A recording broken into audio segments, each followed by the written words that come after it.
برطانیہ میں Spanish embassy اور قونصلیٹ کے عملے کا حکومت اسپین کے خلاف احتجاج اور ہڑتال۔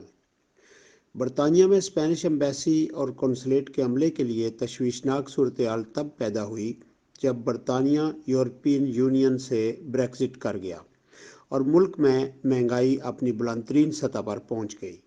صرف سال کے پہلے مہینوں میں مہنگائی میں 5.4% اضافہ ہوا اور کام میں بھی واضح طور پر اضافہ ہوا۔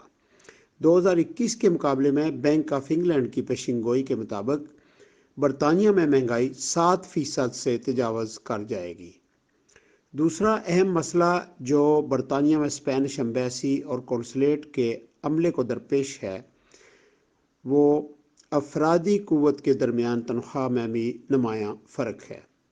کئی نئے کارکن متضاد طور پر سینئر کارکنان کی نسبت زیادہ تنخواہ لے رہے ہیں۔ پرانے ورکرز کی 2008 سے تنخواہ منجمد ہے۔ ان تمام وجوہات کی بنا پر قونصلیٹ اور برطانیہ میں اسپینش ایمبیسی کے عملے کا حکومت اسپین سے مطالبہ ہے کہ ان کے مسائل کا فوری حل نکالا جائے۔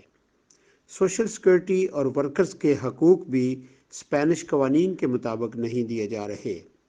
ورکرز کی سندیکاتوں نے متفقہ طور پر غیر معینہ مدت تک ہڑتال کی کال دی ہے۔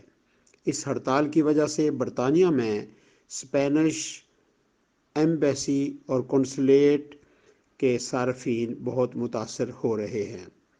کاغذی کارروائی مکمل طور پر رکی ہوئی ہے۔